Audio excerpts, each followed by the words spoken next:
5 years had passed since the Battle of the Grand Armada, and the galaxy was a very different place.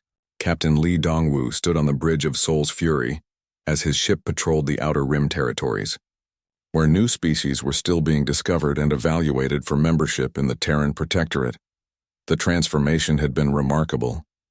Where once dozens of alien empires had squabbled over territory and resources, now there was peace under human administration.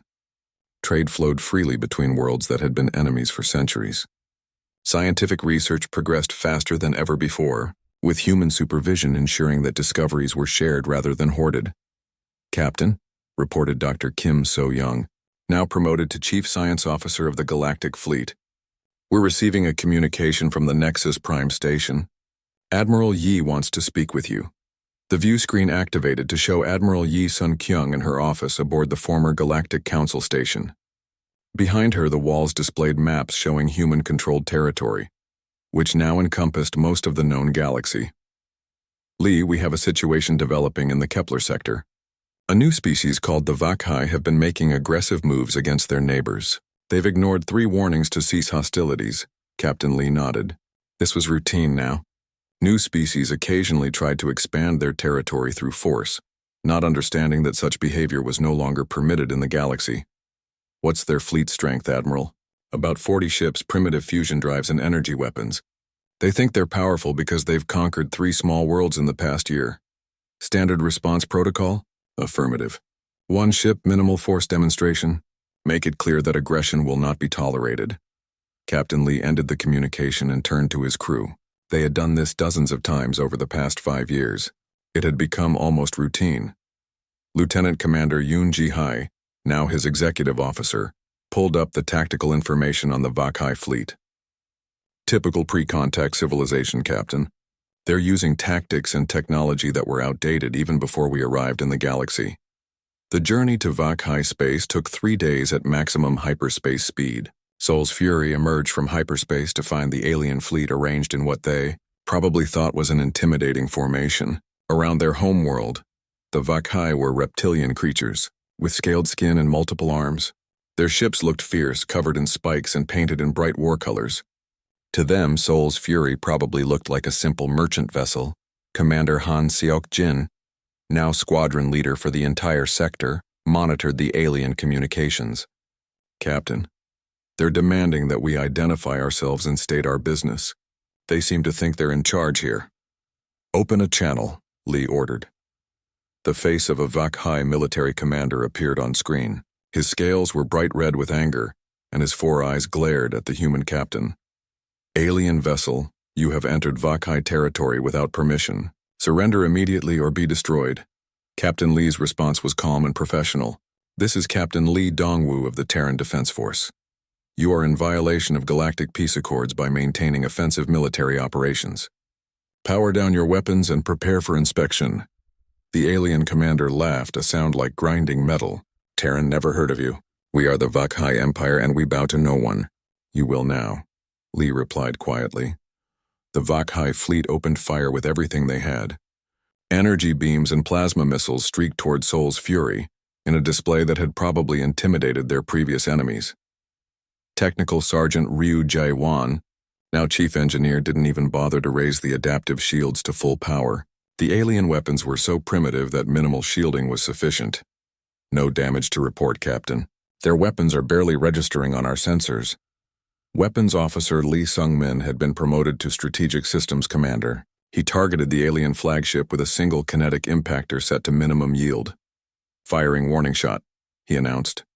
The projectile struck the Vakhi flagship's forward section, punching a neat hole through the hull without detonating. The damage was precisely calculated, enough to disable their main weapons but not enough to kill anyone. The alien fleet fell silent. They had just watched their most powerful ship become helpless with a single shot from the human vessel. "Vakhi Commander," Captain Lee said calmly, "you now have a choice. Surrender your fleet for decommissioning, and your people will be welcomed into the Galactic Protectorate. Continue fighting, and your civilization will be eliminated as a threat to galactic peace." The alien commander's 4 eyes stared at the hole in his ship's hull. Like every aggressive species discovered in the past 5 years, The Vakai were learning that the galaxy had new rules. What? What are you? The commander whispered. We are humans, Lee replied. We maintain galactic peace. Your days of conquest are over. Within 6 hours, the entire Vakai fleet had surrendered. Their ships were dismantled, their weapons confiscated, and their military leaders transported to Earth for education about their new place in the galaxy. It was always the same pattern. Aggressive species would encounter humans, attempt to fight, and then quickly realize that resistance was impossible. The smart ones surrendered immediately and were integrated into the Protectorate as productive members. The stubborn ones were eliminated. 3 weeks later, Captain Lee attended a ceremony at the rebuilt Galactic Council chambers. The room had been expanded to accommodate representatives from over 200 species, all of whom now lived under human protection. Ambassador Choi Hyun-woo, now Director of Galactic Affairs, addressed the assembled delegates. His speech was translated into dozens of alien languages simultaneously. Fellow citizens of the Galactic Protectorate, Choi began. 5 years ago, this galaxy was torn apart by constant warfare. Empires fought endlessly over resources while their people suffered. Today we have peace, prosperity, and security for all. The alien delegates listened respectfully. They had learned that cooperation with human administration brought benefits that conquest never could. Diplomat Park Yoon-ji, who had become the chief liaison with former enemy species, presented the annual peace report. Military conflicts have decreased by 99.7% since the establishment of the Protectorate. Trade between species has increased by 400%. Scientific advancement has accelerated to unprecedented levels. Captain Lee watched from the observation gallery as former enemies worked together on projects that would benefit everyone. The Vorthak were using their crystal technology to build better communication networks. The Kalanti were developing agricultural techniques to feed growing populations. The Luminar were sharing their energy research to power expanding colonies. Dr. Kim joined him at the viewing window. It's remarkable, isn't it? 5 years ago, they wanted to exterminate us. Now they're building a better galaxy under our guidance. Fear is a powerful teacher, Lee observed. They learned that aggression leads to destruction. Cooperation leads to prosperity. Do you think it will last? Lee smiled. As long as humans remain the strongest force in the galaxy, yes. And we're making sure that will always be the case. In the 5 years since the Battle of the Grand Armada, human technology had advanced even further. New weapon systems, better shields, faster ships, everything designed to maintain the overwhelming superiority that made peace possible. The ceremony concluded with the traditional oath of allegiance to the Protectorate. 200 species representing trillions of beings pledged to maintain peace and cooperation under human leadership. As the delegates filed out of the chamber, Captain Lee received a message from Earth Command. New long-range scouts had detected signals from outside the local galaxy group. There might be other civilizations out there, possibly hostile ones. Lee returned to Sol's Fury with renewed purpose. The galaxy they had conquered was now peaceful and prosperous, but the universe was vast. There might be other threats to human security somewhere in the darkness between the stars. If so, humanity would be ready. The lesson of the Grand Armada would be taught again, as many times as necessary, until every intelligent species understood the fundamental truth of the new galactic order. No empire could withstand a Terran warship. And now the entire universe would know why. In his ready room aboard Sol's Fury, Captain Lee kept a simple plaque on his desk. It contained an old Earth saying that had become the unofficial motto of the Terran Defense Force: peace through superior firepower. The galaxy had learned this lesson. Soon the universe would learn it too. The final alien ships died in silence. Admiral Park Min-ho watched from his flagship as the last Kalanti cruiser exploded under concentrated fire from 3 human destroyers. In less than 6 hours, the combined might of 12 civilizations had been completely annihilated. Admiral, reported his communications officer. All enemy contacts eliminated. No survivors detected, Park nodded grimly. Phase 1 of Terran Doctrine was complete. Eliminate the immediate threat. Phase 2 would be much more comprehensive. On the bridge of Sol's Fury, Captain Lee received new orders from Earth Command. General Nam Tae-jun appeared on the main screen, his expression deadly serious. Lee, excellent work. Now comes the hard part. We need to make sure this never happens again. What are your instructions, General? Total war, Captain. Every alien civilization that participated in this attack will be eliminated as a threat. Not destroyed, that would be wasteful, but they will never again have the ability to threaten humanity. Dr. Kim So-young looked up from her science station. Sir, I'm detecting hyperspace signatures throughout the galaxy. The alien homeworlds are mobilizing their reserve fleets. This was expected. When the Grand Armada failed to report back, the alien governments would assume the worst and prepare for human retaliation. They were right to be afraid, but their preparations would not help them. Lieutenant Commander Yoon Ji-hai studied the tactical reports flowing in from human intelligence networks. Captain, the Vorthak have assembled 500 ships at their home system. The Kalanti are evacuating their colonies. The Luminar are trying to form a defensive alliance with the neutral species. Captain Lee almost smiled. The aliens still didn't understand what they were facing. They thought this was a war between equals, where strategy and numbers mattered. They were wrong. Commander Han Seok-jin returned from his fighter patrol with disturbing news. Captain, we found evidence of the alien research program. They had laboratories on 3 different worlds, all working on biological weapons specifically designed to kill humans. The discovery confirmed Earth's worst fears. This wasn't just about territory or trade routes. The aliens had been planning genocide. Transmit all evidence to Earth Command, Lee ordered. Make sure they understand what we're dealing with. Meanwhile, across the galaxy, the alien civilizations were experiencing their first taste of human strategic warfare. It began with simple messages broadcast on every communication frequency. Ambassador Choi Hyun-woo's voice echoed in the halls of government buildings on a dozen worlds. Citizens of the former Galactic Alliance, your governments have declared war on humanity. They have threatened our colonies, our families, and our very existence. This aggression will not be tolerated. On the Vorthak homeworld, Prime Minister Krelvash watched the human message with growing terror. His crystal form darkened as he realized the implications.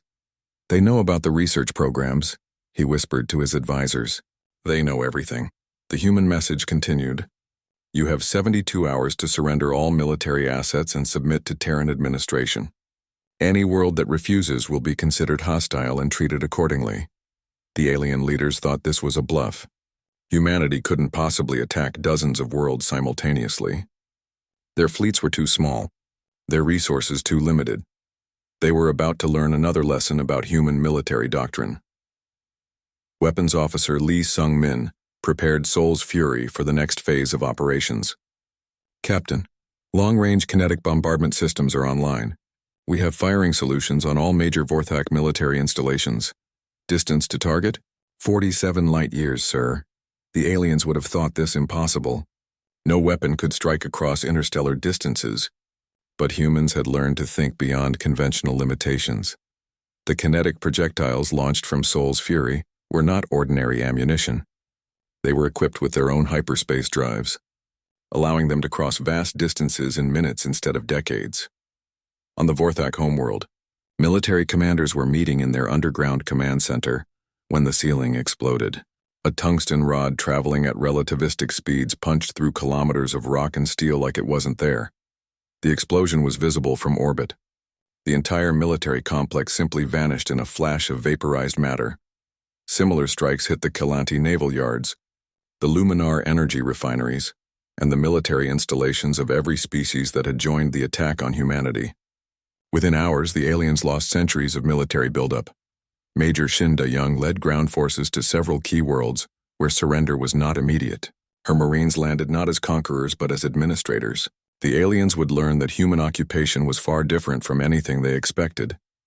Remember, Major Shin told her troops, we're not here to destroy their civilizations. We're here to make sure they never threaten anyone again. Minimum force necessary, maximum efficiency. The human ground forces encountered scattered resistance, but alien weapons were no match for human tactics and equipment. Energy rifles that could melt steel barely scratched human armor. Alien battlesuits designed for ceremonial warfare crumpled under human assault weapons. Technical Sergeant Ryu Jae-won established communication networks on each occupied world.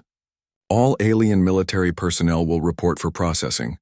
All government officials will report for administrative review. Failure to comply will result in immediate detention. The speed of human operations shocked the galaxy. Within 1 week, 12 major civilizations had been effectively conquered by forces they Couldn't see coming and couldn't fight effectively, but the most shocking development came when Admiral Yi Sun-kyung arrived at the Galactic Council station with a human occupation force. I'm assuming command of this facility. Admiral Yi announced to the terrified alien diplomats. The Galactic Council is hereby dissolved. All member species will negotiate directly with Earth Command for their future status. The aliens who had ruled the galaxy for millennia found themselves prisoners in their own government building. The reversal was so complete and so swift that many refused to believe it was real. Dr. Kim monitored alien communications from Seoul's Fury as the reality of defeat sank in across dozens of worlds. Captain, they're trying to understand how we did it. Their scientists are analyzing the wreckage of their fleets, trying to figure out our technology. Let them study, Captain Lee replied. By the time they understand what hit them, we'll have developed 3 generations of better weapons. The human strategy was not just about winning battles. It was about winning so decisively that future conflicts would be impossible. Every alien civilization needed to understand that resistance was not just futile, it was suicidal. Lieutenant Kang Yu-jin intercepted desperate communications from the neutral species. Captain, the non-aligned governments are requesting immediate peace negotiations. They want to surrender before we attack them. Smart, Lee observed. Inform Earth Command that we have voluntary surrenders from 17 additional species. That should speed up the pacification process. The doctrine of overwhelming response was working perfectly. Humanity had not just defeated its enemies, it had terrified every potential enemy into submission. Within 2 weeks, the galaxy that had threatened human extinction was now begging for human protection. The transformation was complete, total, and irreversible. The age of alien dominance was over. The age of human supremacy had begun. The alien fleet was in chaos. Ships that had ruled the galaxy for centuries were being destroyed like toys by weapons they didn't understand. Fleet Commander Vextar watched his tactical display in horror as another 12 vessels vanished in brilliant explosions. How is this possible? Sub-Commander Kelty clicked his mandibles frantically. Their ship should have been destroyed in the first barrage. The answer lay in technology the aliens had never imagined. Dr. Kim So-young monitored her adaptive resonance shielding from Seoul's Fury Science Station. Every alien weapon that hit their shields was analyzed, understood, and neutralized within seconds. Captain, Dr. Kim reported calmly. The Vorthak are switching to quantum disruptors. The Kalanti are using plasma bursts and the Luminar are firing pure energy beams. The shields are adapting to all of them. Captain Lee nodded. How long can we maintain this defensive posture? Indefinitely, sir. Each attack makes our shields stronger against that type of weapon. They're actually helping us improve our defenses.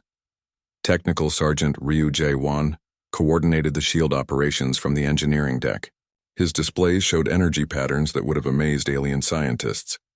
The human shields didn't just block attacks, they learned from them. Shield efficiency at 97% and climbing, Ryu reported. The more they shoot at us, the better our protection gets. Meanwhile, Lieutenant Commander Yoon Ji-hai prepared the next phase of the human counterattack. Her tactical display showed the alien formation breaking apart as panic spread through their ranks. Captain, recommend we target the command ships next. Take out their leadership and the rest will scatter. Agreed. Fire at will, Yoon. The kinetic impactors launched from Seoul's Fury were invisible to alien sensors until impact. Unlike the elegant energy weapons the aliens preferred, these were simple chunks of depleted uranium accelerated to incredible speeds by magnetic coils. The Vorthak flagship Crystal Dominion tried to evade, but kinetic weapons couldn't be dodged at such close range. The projectile punched through the ship's crystal hull and detonated. Inside the command center, Fleet Commander Vextar had just enough time to realize that humans fought with a brutality his civilization had forgotten before his ship exploded around him. Lieutenant Kang Yu-jin intercepted alien communications from her station. Captain, they're trying to coordinate a retreat. The survivors want to regroup at the system's edge. Negative, Captain Lee replied coldly. Terran doctrine is clear. No enemy withdrawal is permitted. Commander Han Seok-jin led his fighter squadron through the alien formation like wolves among sheep. The human fighters didn't rely on energy weapons or graceful maneuvers. They were flying missile platforms designed for one purpose: getting close enough to deliver nuclear warheads. Blue Squadron, Target the Luminar energy cruisers. Red Squadron hit the Galanti dreadnoughts. No survivors. The alien point defense systems were useless against human tactics. Their energy weapons were designed to fight other energy-based projectiles, not heavily armored craft that absorbed damage and kept attacking. Hans' fighter took multiple hits from a Galanti defense turret, but the armor held. He lined up on the enemy dreadnought and fired a nuclear torpedo at point-blank range. The explosion vaporized the entire front section of the alien ship. Emergency bulkheads sealed, but the vessel was crippled and helpless. Direct hit on target Alpha, Han reported. Moving to next target. Weapons Officer Lee Sung-min coordinated the strategic weapons from Sol's Fury's main battery. His screens showed targeting solutions for dozens of alien vessels simultaneously. Captain, I have firing solutions on all remaining command ships. Recommend full barrage. Fire. The kinetic impactors struck 7 alien flagships within seconds of each other. Without their command structure, the alien fleet dissolved into complete chaos. The Luminar Admiral, one of the few surviving senior officers, tried desperately to rally his forces. All ships formed defensive perimeter around the energy carriers. Protect the core vessels. But human military doctrine didn't recognize defensive positions. Major Shin De-young led a boarding party toward one of the damaged alien ships. Her Marines carried weapons the aliens had never seen, projectile rifles that fired solid bullets instead of energy beams. Remember, Major Shin told her team, alien shields stop energy weapons, but they don't stop bullets. Aim center mass and don't stop shooting until the target stops moving. The Marines cut through the alien hull with plasma torches and stormed inside. The Galanti defenders tried to fight back with their energy pistols, but human body armor was designed to absorb such attacks. The battle inside the alien ship was brief and one-sided. Galanti energy weapons couldn't penetrate human combat armor, but human bullets punched through alien exoskeletons like they were made of paper. Back on Sol's Fury, Dr. Kim detected something new on her sensors. Captain, multiple hyperspace signatures incoming. It looks like reinforcements. For a moment, the surviving aliens felt hope. Perhaps their home fleets had sent help. Perhaps this nightmare would finally end. Then Admiral Park Min-ho's task force emerged from hyperspace. Instead of hundreds of ships matching the original alien numbers, only 12 human vessels appeared. But each one was the size of a space station, bristling with weapons that made Sol's Fury look small. The aliens stared in horror at the new arrivals. If one human ship could destroy their entire armada, what could 12 do? Admiral Park's voice echoed across all frequencies. This is Admiral Park Min-ho of the Terran Defense Force. Any alien vessel that does not immediately power down all weapons and surrender will be destroyed. You have 60 seconds to comply. The Luminar Admiral, his energy form flickering with terror, tried one last desperate gambit. All remaining ships ramming speed. If we're going to die, let's take some of them with us. The largest surviving alien vessel, a Vorthak crystal ship the size of a city, accelerated toward Sol's Fury. Its commander hoped that sheer mass would succeed where weapons had failed. Captain Lee watched the approaching ship with calm interest. Yoon, deploy the close defense turrets. Hidden weapon bays opened along Sol's Fury's hull, revealing turrets that tracked the incoming vessel with mechanical precision. These weren't the kinetic impactors used for long-range combat. These were point defense systems designed to stop exactly this kind of attack. The turrets fired streams of projectiles at incredible rates. The crystal ship, beautiful and deadly, was torn apart by thousands of small impacts before it could reach ramming distance. Threat neutralized, Yoon reported. The battle was over. Of the original 312 alien vessels, fewer than 30 remained, and most of those were crippled hulks drifting in space. The Grand Armada, assembled from the finest ships of 12 civilizations, had been completely destroyed by human forces. The surviving aliens powered down their weapons and activated distress beacons. They had learned a terrible lesson about human military capabilities, but it was too late to use that knowledge. Captain Lee opened a channel to the alien survivors. This is Captain Lee of Sol's Fury.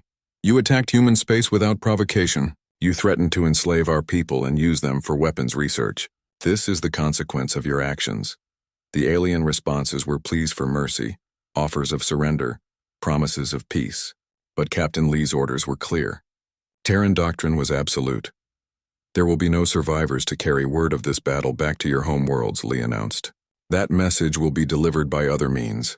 The final phase of the battle began as Admiral Park's task force spread out to hunt down the remaining alien ships. No one would escape to warn their civilizations about human military power. That revelation would come later, in a way that would shake the entire galaxy. The alien armada was a sight that should have struck terror into any enemy. 312 warships from 12 different civilizations moved in perfect formation toward the edge of human space. Their hulls gleamed with advanced alloys, and their weapons bristled with the power to destroy planets. Fleet Commander Vextar of the Vorthak stood on the bridge of his flagship, Crystal Dominion. Through the transparent walls he could see the massive fleet spreading out like a deadly flower. Each ship represented centuries of technological advancement and military tradition. Magnificent, whispered Sub-Commander Kelty of the Kalanti. His insect-like face showed satisfaction as he watched the formation. The humans cannot possibly stand against such force. The Luminar Admiral was a being of pure energy contained in a mechanical suit. Its voice crackled with power. They will surrender the moment they see our armada. No species has ever faced such combined might. Fleet Commander Vextar activated the long-range sensors. Beginning scan of human positions. They should have multiple ships defending their border by now. The sensor readings appeared on the holographic display. Vextar stared at the results in confusion. This cannot be correct. Run the scan again. The second scan showed the same thing. The third scan confirmed it. There is only one human ship, announced the sensor operator, a nervous Kalanti technician. One ship? Vextar's crystal body darkened with anger. They send one vessel to face the Grand Armada? This is an insult! The human ship waited in empty space near a small asteroid field. It was roughly cylindrical, painted in dull gray metal, and looked primitive compared to the elegant alien vessels. No decorative hull patterns, no energy fields, no glowing weapons. Just functional, boring military hardware. Sub-Commander Kelty clicked his mandibles in disgust. Look at it. Crude human engineering. They probably don't even have artificial gravity. The Luminar Admiral pulsed with contempt. Their weapons are likely chemical explosives. Pathetic. Captain Lee. Dongwu stood on the bridge of Soul's Fury, watching the alien fleet approach on his view screen. His crew worked quietly at their stations, running final system checks. Captain, said Commander Han Seok-jin from the fighter bay, my pilots are ready for launch. 24 fighters, all armed with nuclear torpedoes. Hold position for now, Han. Let them make the first move. Dr. Kim So-young looked up from her science station. Captain, I'm reading massive energy buildups across their fleet. They're charging weapons. Lieutenant Commander Yoon Ji-hai checked her tactical display. All defensive systems are online, sir. Adaptive shielding is ready. Kinetic impactors are loaded and targeted. Lee nodded calmly. His crew had trained for this moment for years. Every officer knew their job perfectly. The alien fleet moved into attack formation, a complex pattern that had been used successfully for thousands of years. Ships arranged themselves in layers with the most powerful vessels at the center, and faster ships on the flanks. Fleet Commander Vextar opened a communication channel to the human ship. His translator rendered his crystal voice into flat human speech. Human vessel, you are outnumbered 300 to 1. Surrender immediately, and you will be treated according to the laws of war. Captain Lee's response was broadcast to every ship in the alien fleet. Fleet Commander, you brought 300 ships to fight one Terran vessel. That seems about right. The alien bridge crews fell silent. Was the human captain insane? How could one ship fight an entire armada? Vextar's crystal form blazed with insulted rage. Your arrogance will cost you your life, human. All ships, open fire! The alien barrage was spectacular. Energy beams in every color of the spectrum lanced out from hundreds of weapons. Plasma bolts the size of buildings streaked through space. Gravity weapons tried to crush the human ship with invisible force. The combined firepower was enough to crack a moon. It should have vaporized Soul's Fury instantly. Instead, the human ship sat in space completely undamaged. Impossible. Sub-Commander Kelty stared at his displays. Our weapons should have destroyed them. The Luminar Admiral's energy form flickered with confusion. Their shields absorbed everything, but how? They're using primitive technology. Dr. Kim So-young smiled as she watched her adaptive shielding work perfectly. Captain, enemy fire is having zero effect. The shields are analyzing each weapon type and neutralizing them. Excellent work, Doctor. Yoon, return fire. Show them what Terran weapons can do. Lieutenant Commander Yoon Ji-hai activated the kinetic impactor system. Unlike the energy weapons the aliens used, these were simple chunks of dense metal accelerated to incredible speeds. Firing kinetic impactors, Yoon announced calmly. The aliens saw nothing. No energy beams, no glowing projectiles, no visible weapons fire. Their sensors detected only small objects moving very fast. Then 17 alien ships simply exploded. The kinetic impactors struck at 30% of light speed. The alien energy shields, designed to deflect other energy weapons, offered no protection against solid matter moving that fast. The projectiles punched through hulls like paper and detonated inside the ships. What happened? Fleet Commander Vextar demanded. How did they destroy 17 vessels? His weapons officer, a young Vorthak, checked his readings with shaking hands. Sir, they fired solid projectiles at relativistic speeds. Our shields cannot stop kinetic weapons of that velocity. Impossible. No one uses kinetic weapons in space combat. They're too primitive. The second human salvo destroyed 12 more ships. The third salvo obliterated the Kalanti flagship in a ball of fire. Chief Petty Officer Oh Min Seo monitored the damage control systems aboard Seoul's Fury. Captain, all systems nominal. No damage to report. The alien formation, so perfect and beautiful minutes before, was now a scattered mess of destroyed and fleeing ships. Panic spread through their communications as commanders tried to understand what was happening. Commander Han received permission to launch his fighters. 24 small craft shot out from Seoul's Fury like angry hornets. They didn't look like the graceful interceptors the aliens used. They looked like flying weapons platforms. Nuclear torpedoes armed and ready, Han reported. Beginning attack runs. The alien point defense systems tried to stop the human fighters, but their energy weapons were designed to fight other energy-based craft. The heavily armored human fighters absorbed the damage and kept coming. Technical Sergeant Ryu Jae-won coordinated the shield operations from deep inside Seoul's Fury. All shield generators running at optimal efficiency.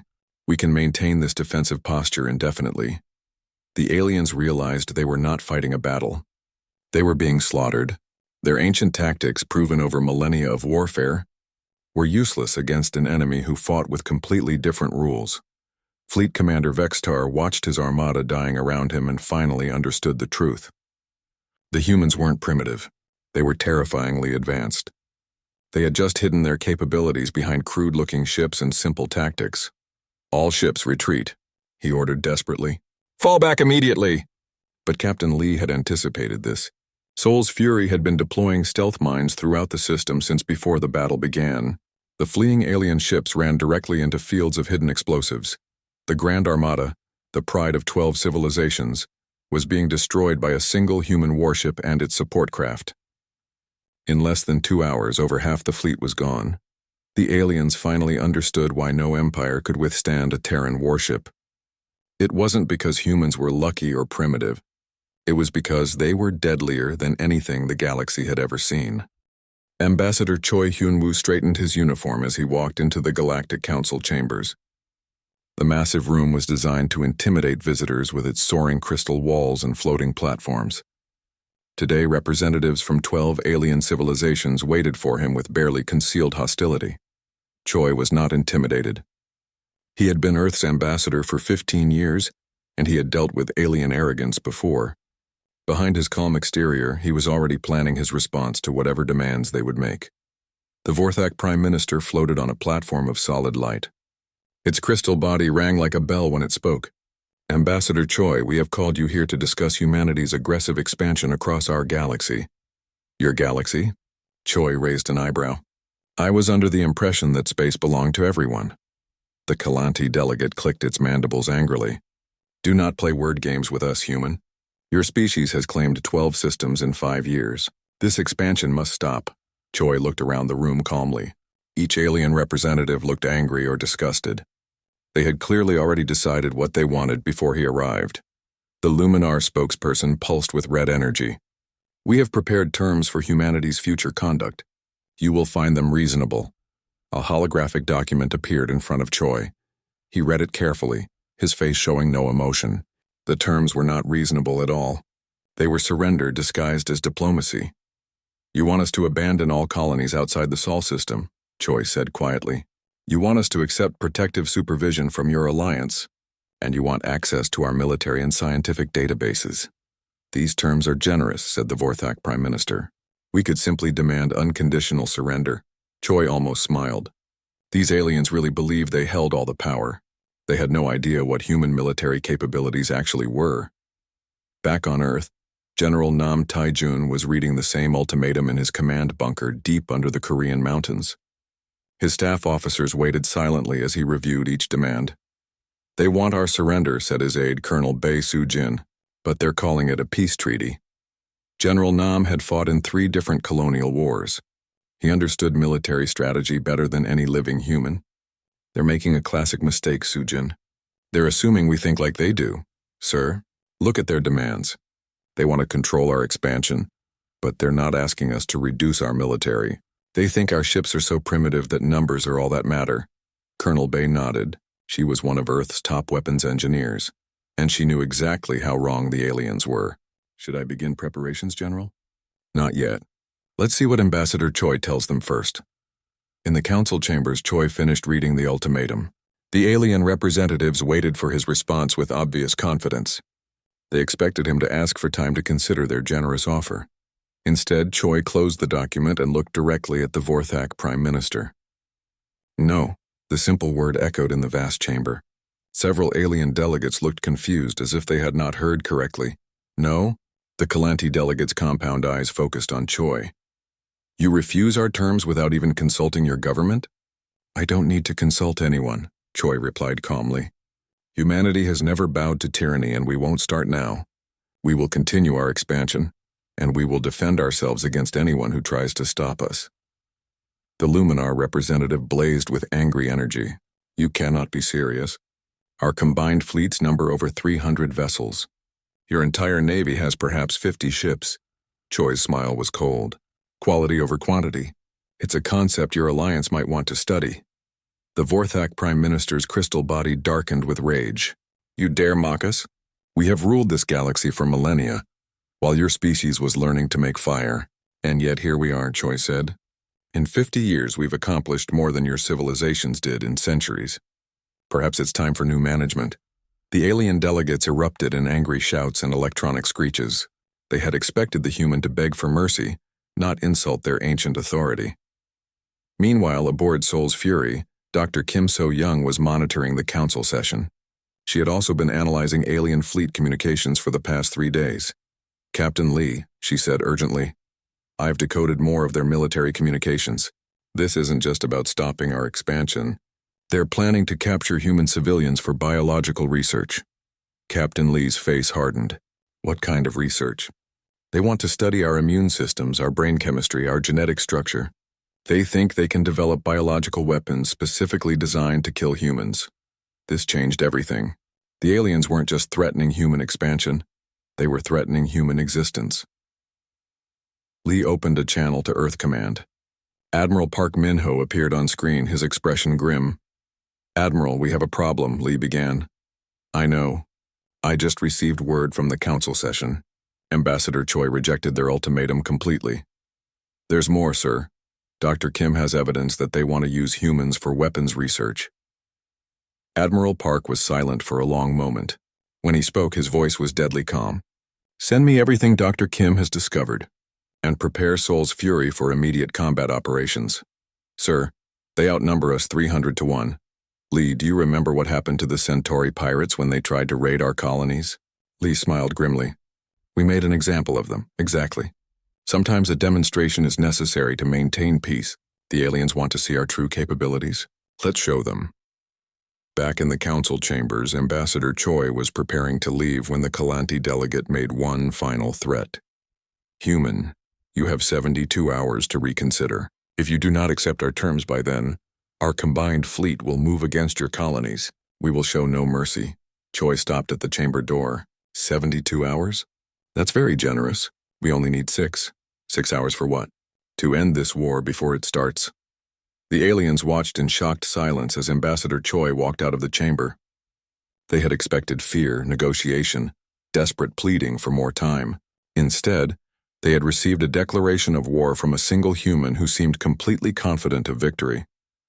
The Vorthak Prime Minister turned to his military advisors.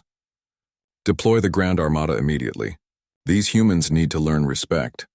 What the aliens didn't understand was that humans had a very different definition of respect. To them, respect was earned through strength, and strength was measured by the ability to protect what you valued most. The aliens were about to learn that lesson the hard way. The massive space station called Nexus Prime floated in the darkness between stars. Its crystal walls glowed with soft blue light as representatives from 12 different alien races gathered in the main hall. The meeting was secret. No human was invited. Captain Lee Dong-woo watched the alien station through the view screen of his ship, Soul's Fury. His ship hung invisible in space, hidden by the best stealth technology Earth had ever built. The aliens could not see them, but Lee could see everything. "Captain, we're picking up their communications," said Dr. Kim So-young from her science station. She was young but brilliant, with short black hair and sharp eyes. "They're talking about us." Lee nodded. He had expected this day would come. Humans had joined the galaxy 50 years ago, and they had been expanding fast. Too fast for the aliens' comfort. On the main screen, Lee could see inside the alien meeting hall. The Vorthak looked like living crystals, their bodies reflecting light in rainbow patterns. The Kalanti resembled giant insects with 6 arms and compound eyes. The Luminar were the strangest. Beings made of pure energy that floated in containment suits. "What are they saying?" asked Lieutenant Commander Yoon Ji-hai from the tactical station. She was Lee's best officer, calm under pressure and deadly accurate with weapons. Dr. Kim translated the alien speech. "They call us the Terran problem. They say humans are too aggressive, too unpredictable. They want to stop our expansion." Admiral Park Min-ho appeared on the communication screen from Earth Command. His weathered face showed concern. "Lee, you're to observe only. Do not engage unless they fire first." "Understood, Admiral," Lee replied, but he had a bad feeling about this meeting. Inside the alien station, the Vorthak leader spoke with a voice like breaking glass. "The humans have taken 12 systems in 5 years. At this rate, they will control half the galaxy within a century." The Kalanti delegate clicked its mandibles in agreement. "They use crude weapons and barbaric tactics. They show no respect for the ancient ways of war. Their expansion must be stopped," said the Luminar representative, its energy form pulsing with anger. "We have ruled this galaxy for thousands of years. We will not be pushed aside by these newcomers," Dr. Kim continued translating. "They're forming an alliance, Captain. All 12 races are agreeing to work together." This was unprecedented. These alien races had been enemies for centuries. The fact that they were willing to cooperate showed how much they feared humanity. The Vorthak leader raised one crystal arm. "We are agreed then. We will deliver an ultimatum to Earth. They must return to their home system and stay there or face the combined might of our fleets." Lee felt his jaw tighten. An ultimatum meant war was coming. The aliens were making a terrible mistake, but they didn't know it yet. "Captain," said Yoon from her station, "I'm detecting massive fleet movements. Ships from all 12 races are heading toward our borders." On the screen, Lee could see the alien leaders shaking hands, claws, and energy tendrils. They looked confident, even happy. They thought their superior numbers would easily crush the human problem. Dr. Kim's face was pale as she continued monitoring their communications. "Captain, there's something else. They're not just planning to contain us. They want to capture humans for study. They think our biology might be useful for weapons development." Lee's hands formed fists. These aliens saw humans as nothing more than laboratory specimens. They had no idea what they were dealing with. "Send a coded message to Admiral Park," Lee ordered. "Tell him about the biological weapons research. And tell him the aliens are mobilizing their entire combined fleet." The message was sent using quantum encryption that the aliens could not break. Within minutes, Admiral Park's face appeared on screen again. "Lee, I've received your intelligence. Earth Command is taking this very seriously. How many ships are they gathering?" "Sensors show over 300 vessels, Admiral. Every major warship from 12 different civilizations." Admiral Park was quiet for a moment. Then he smiled grimly. 300 ships against the Terran Defense Force. They really don't understand what they're starting. Lee had served under Admiral Park for 10 years. He knew that smile. It meant the Admiral was already planning something that would shock the galaxy. "What are your orders, sir?" Lee asked. "Continue monitoring." When they deliver their ultimatum, Earth will respond appropriately. And Lee, the Admiral paused. Make sure Soul's Fury is ready for anything. The connection ended. Lee looked at his crew. They were all excellent officers, trained in the finest military academies Earth had to offer. Dr. Kim with her genius-level intellect, Yoon with her tactical brilliance, and dozens of other specialists who made Soul's Fury one of the most advanced warships ever built. But the aliens didn't know how advanced. They looked at human ships and saw crude metal hulls powered by simple fusion reactors. They had no idea about the revolutionary technologies hidden inside. Dr. Kim, what's the status on our new shield system? Lee asked. The adaptive resonance shielding is fully operational, Captain. We've run thousands of simulations. It should be able to handle anything the aliens can throw at us. And the kinetic impactors? Loaded and ready. Each projectile can punch through a moon if necessary. Yoon looked up from her station. Captain, the alien fleets are starting to move. They're heading for the border systems. It looks like they want to make a show of force. Lee nodded. Let them come. The aliens were about to learn why no empire could withstand a Terran warship. They thought they were dealing with primitives who had stumbled into space. They were wrong. Humans hadn't stumbled into anything. Every step of human expansion had been carefully planned and executed. Earth's military doctrine was simple. If you were going to fight, you fought to win completely. There were no half measures, no honorable defeats. Victory was the only acceptable outcome. The alien alliance was forming because they feared human expansion. Soon they would learn that their fear was not enough. They should have been terrified. Soul's Fury continued its silent watch as the alien fleets gathered. Captain Lee and his crew were ready for whatever came next. The galaxy was about to change forever, and humanity would be the ones changing it.